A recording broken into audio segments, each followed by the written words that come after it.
I'll call the Tuesday, June 27th, 23 work session of the Harnett County Board of Commissioners to order, and I'll ask Vice Chairman Morris to lead us in the Pledge of Allegiance and invocation. All rise, please.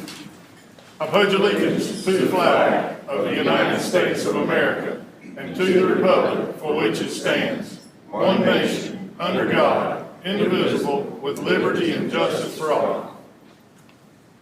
Dear Heavenly Father, thank you for the many blessings we receive. Please give us the guidance to govern and do what's best for the folks of Harnett County. In Christ's name we pray, amen. Amen. Thank you, sir. All right, everybody, good morning. Happy Tuesday. Good morning. We'll go ahead and kick this off with Paramedic Academy update. Mr. Larry Smith. Good morning. Morning, sir. Good morning. I appreciate the time to give you a little bit of update on the academy. I brought Alex Bolanovich with me this morning. He's our EMS chief. I wanted to kind of put a name with that face. I mention him a lot when I bring things before the board. And Alex will be here too. Any detailed questions you may have, he's here to answer for you.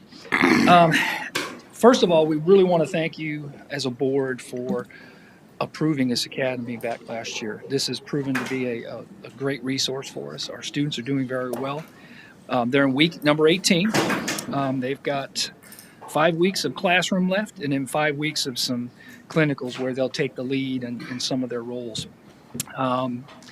Right now, we have a 100% pass rate, again, on all their exams. They've got through their medical, their cardiology, pharmacology, and they've wrapped up their trauma stuff. So they've got a few more weeks of classroom, and then they're going to hit the road as far as doing some actual clinicals in the field.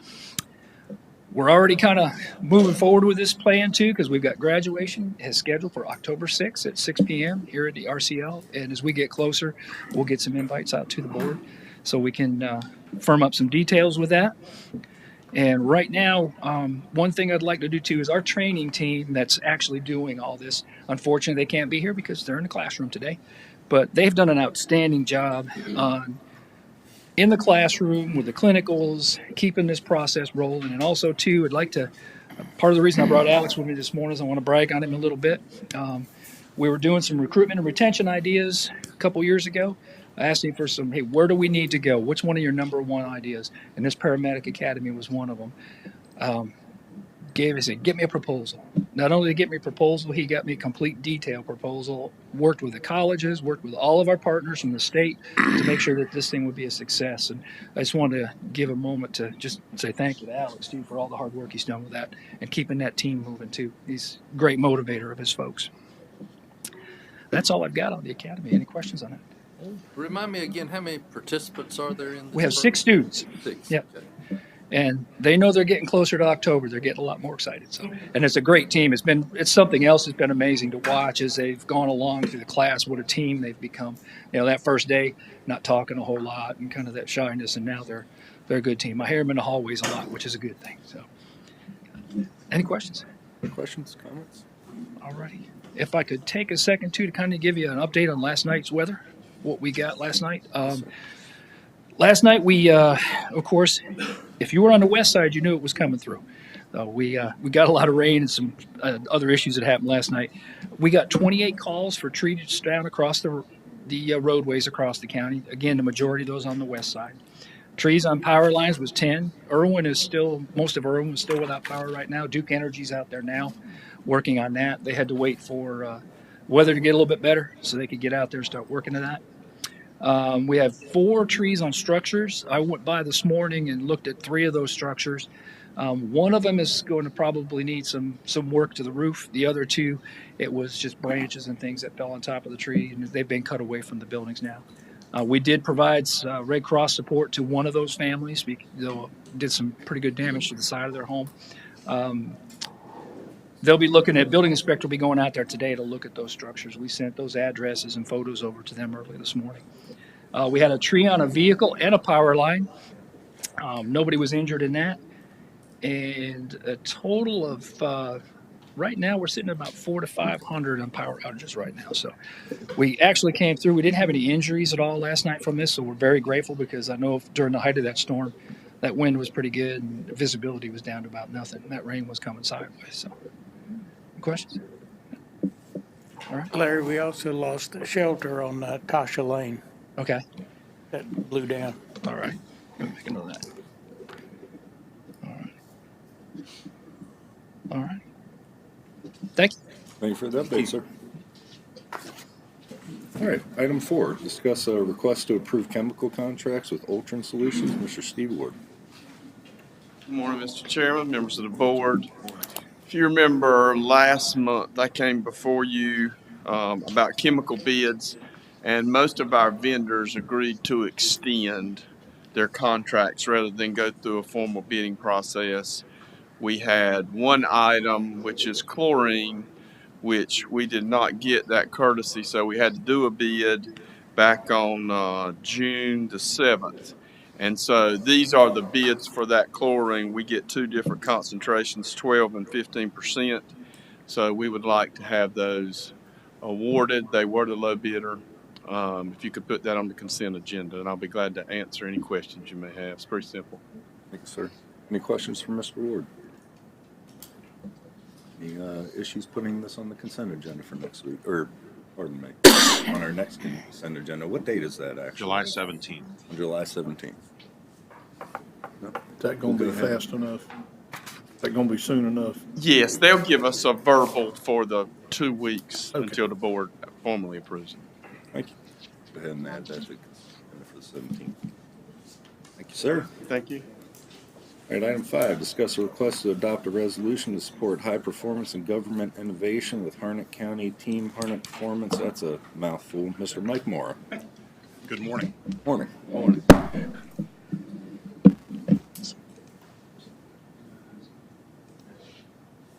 Here we go.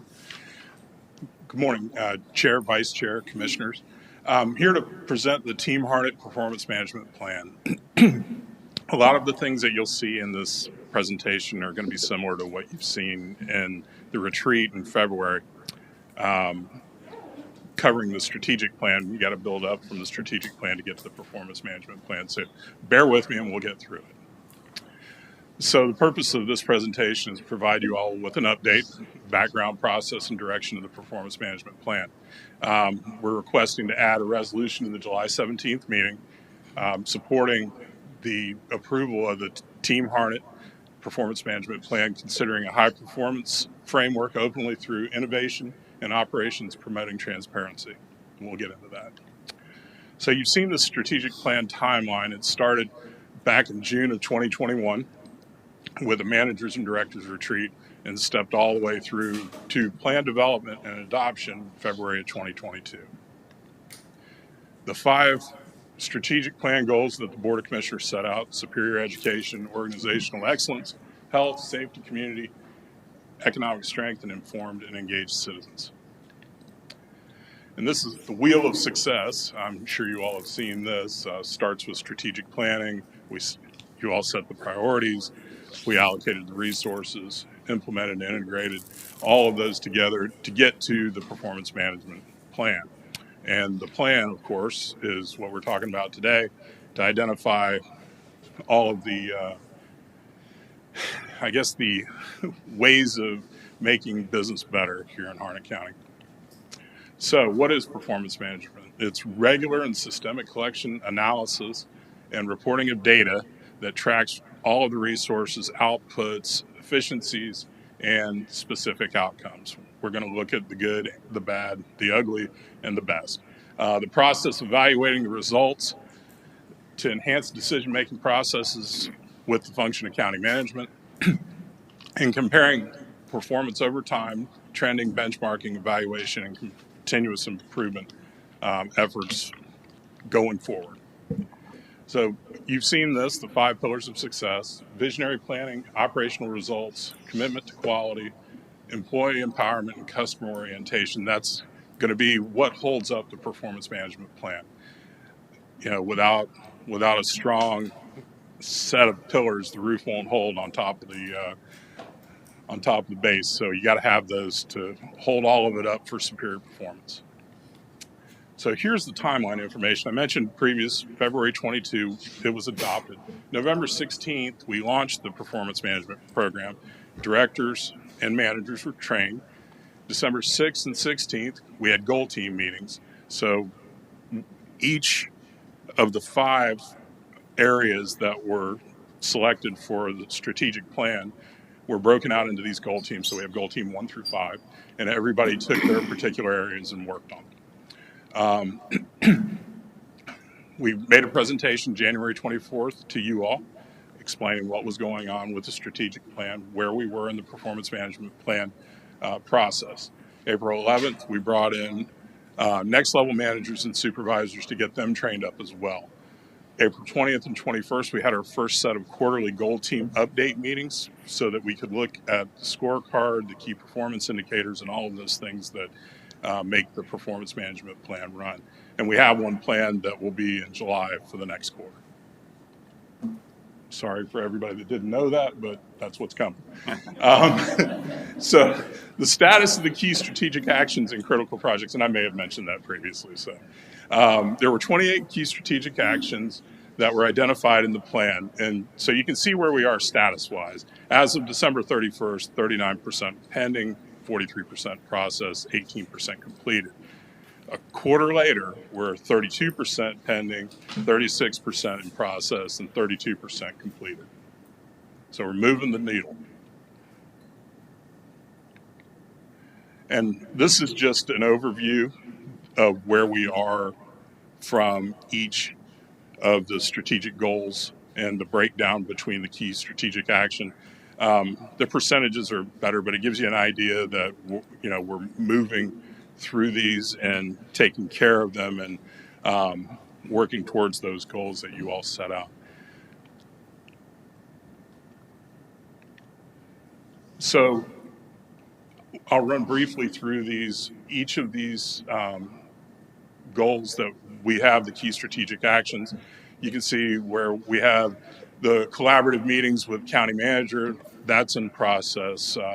County involvement, capital planning, that's complete. And you can read through and see where we're touching all of these things and completing them.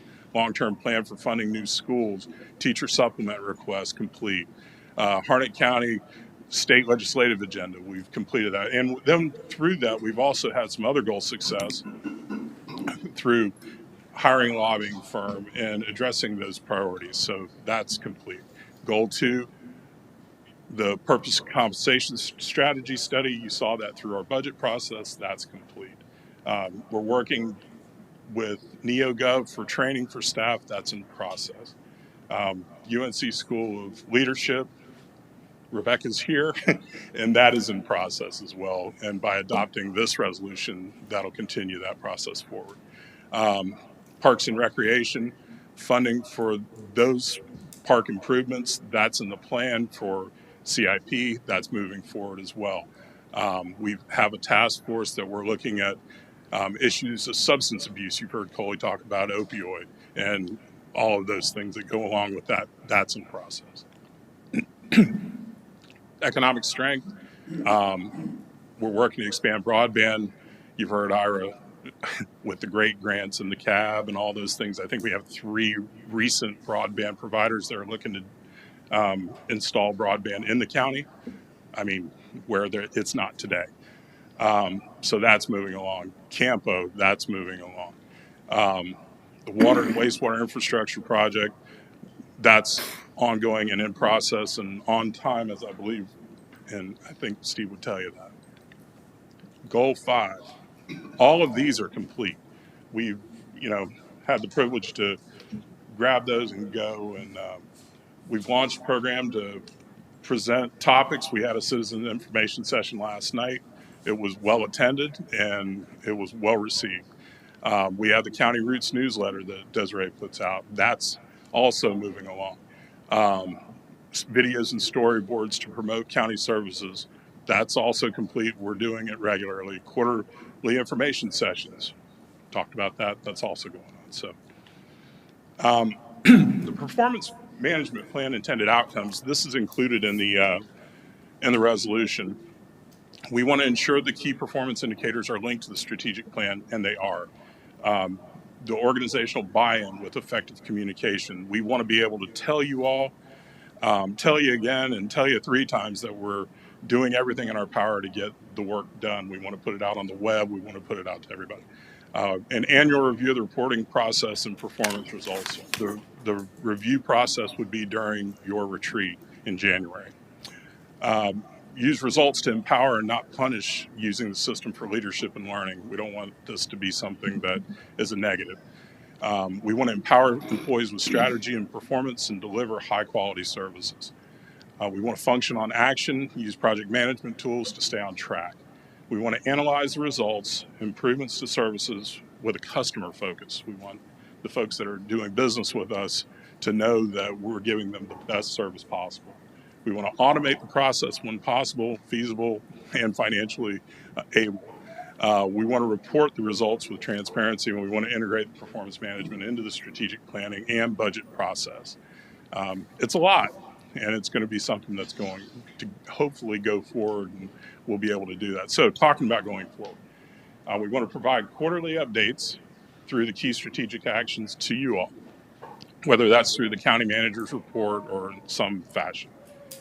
Quarterly updates to the key strategic actions be posted to the website and everywhere. We're going to promote that transparency and good governance.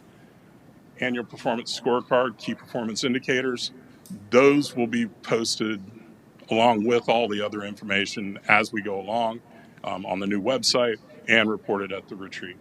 So the next 2 years, the idea is to build that performance management plan up through the strategic plan and then go into business models for each department and create those business models so that they know what they do, how they do it, when they do it, and why they do it. And they mostly know all of that, but to have it documented and available to them would be great. And so our recommendation is to add an agenda item for the resolution to the July 17th regular board meeting for the Board of Commissioners. Any questions? Questions, comments from Mr. Moore? I don't have any questions, but this is a good report and all of that. I guess I'm one of the older members on this team. I would like to have a written report as to what we have accomplished in the past year. County commissioners, as well as all the different departments, as well as the county manager. Because that's what I'm used to. I'm used to having a written report. Because when you go out into the community, everybody don't come to those meetings that were here at your meeting last night. So when we go to the meeting, we need to know exactly what we are talking about and be able to explain it to our citizens in the right way. So is that possible? Yes, ma'am. Good. We can give you Because that. Brian used to provide us with that every single year. We will give you that.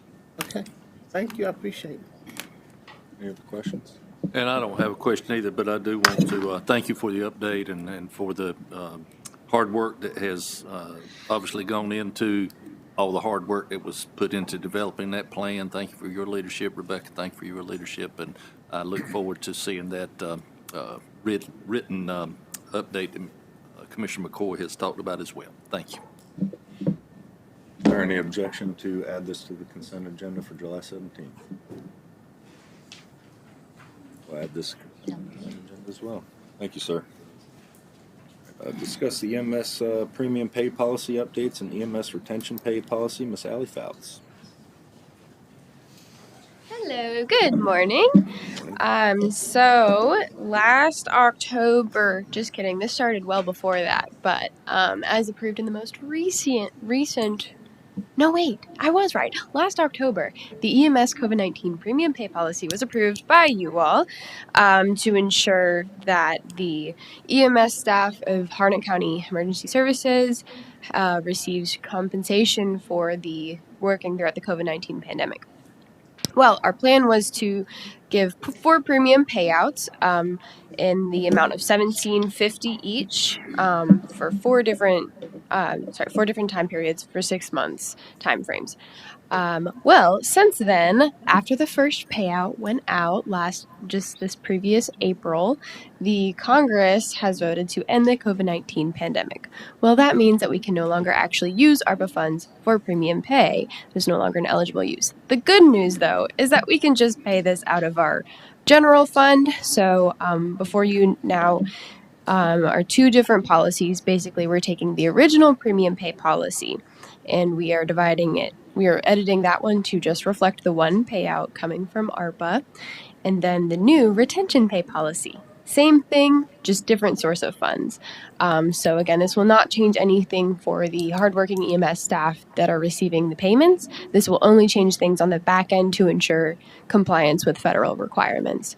So it's a little bit confusing back and forth, but if there are any questions, I'll be happy to clarify. Questions? Comments? So I'm assuming that for this ARPA money that we'll not be able to use for these, we will have another, something else we can use that money for.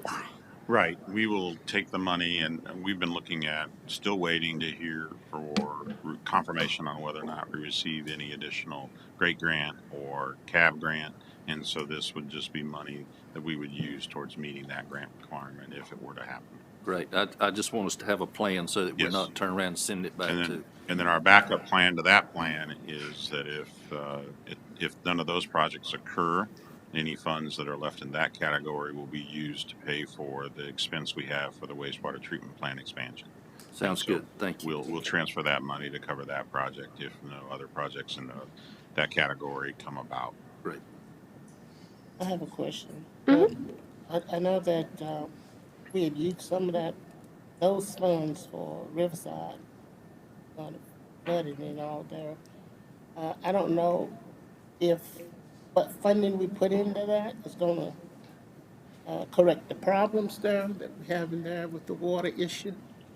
Is there ways that we can use some of the rest of that money for that? Well, for the Riverside project, we used supplanted funds and instead of the ARPA eligible, because that project was not considered ARPA eligible, but it was supplanted funds that we used for that project. So, if there are additional needs in that area based on the project, once we find all that, if there are other things identified, we still have funds available in the supplanted funds that we could use for additional work if it was needed out there. So we're still in a good spot that we could do additional work if it was deemed needed. I certainly appreciate that because I had a community meeting there some 3 weeks ago, and that was discussed, and I don't really think the funding that we put in there is going to resolve all those problems with that water. So we're going to need additional funds in there. So Sure. what I'm asking, if Yep. it's available. Yeah, But this is what we promised the citizens. I don't like to put my name on the line when promising citizens something, and it doesn't materialize. So I appreciate that. Thank you so much. Yep. Any other questions, comments? Is there any objection to adding this to the consent agenda for July 5th or 17th as well? No? Go ahead and add this as well. Thank you. Thank you. Thank you, ma'am. Moving on to the county manager's report, Mr. Trout. The only thing I have is that we've kind of covered it a couple of times. It's been mentioned is that we will not have a meeting next week on July 3rd. The board approved canceling that meeting. So our next meeting is July 11th as a work session, and then the next action meeting is July 17th.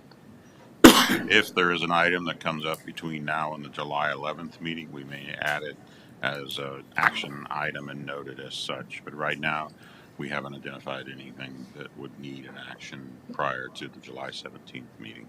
So we will have some additional items that we have already placed on July 11th, so there is a need to have a meeting to discuss a few more items to eventually add them to the July 17th meeting. Thank you, sir. I have one more question, Fred. Broadband. Yes, It's ma'am. a little opposite, you know. I know we are working to bring broadband to all areas in Harnett County, and that has been reported several times. But, you know, in that report, I haven't heard how we're going to push to get it in the western part of the county. So is there a plan to cover all of it? Well, I think with what we're seeing from the providers that have been mentioned, we're getting a lot of this county covered. Some of it without actually incentivizing it. It was, in the presentation that Brightspeed made, they're going to cover new areas. And then we're still working with Cloudwise to figure out what we will do with phase 2 that covers the western part of the county. we did our phase one on the north side of the Cape Fear River. We have that completed and customers are signing up. The real issue that we have is that Cloudwise was originally selected for the Great Grant. And a portion of what they were going to utilize Great Grant money for, they were then going to continue from that point with what we were going to give them on our $2 million for their phase two. So since they weren't selected, they're reevaluating what projects they would do for that Western Harnett County area, because instead of the jumping off point they thought they had, they're further back. Some of it's not been covered, and so they're currently evaluating what their project would look like for that second phase for the Western Harnett County area. I'm interested in that simply because we have schools out there and students out there, and I feel that it's badly needed. I know that we have buses. I don't know how many buses we have stationed out there to provide that need for those kids, but that's not enough. Yeah. And education is very important. It's Right. very, very important. Right. So, And Assistant County Manager Mike Morrow just mentioned that last week we received word that there is another grant that was received for $11 million that will run internet cable up Highway 87 as part of a much larger project throughout the state. And so that component will run up 87, which will give us a jumping off point that we haven't had in the past for being able to provide service. We supported that with a letter of support, and the company was successful in receiving that grant. And so now that's another spot that we're excited about. We didn't have any money in that project, but it is something that we supported with letters of support, and they were successful in getting that grant. And so we'll see some additional, whenever you have fiber, there's an opportunity to branch off of that. And so this is going to be another opportunity for the southwest part of the county. that's good news, because I'm hearing that North Carolina's getting a huge block of money from the Fed. Yes. So just want to stay in touch with what's going on. Part of my district too. I know it's yours too, but I'm interested in the whole district. Thank you. I know. That's it. We have a need for closed session? Yeah, Mr. Chairman, I move that the board go into closed session for the following purpose, to instruct the county staff concerning the position to be taken by the county in negotiating a contract for the acquisition of real property. This motion is made pursuant to North Carolina General Statute, Section 143-318.11A5. Second. A motion and a second to go into closed session and discuss matter of personal property. Any discussion? All in favor, please say aye. Aye. We're in closed session.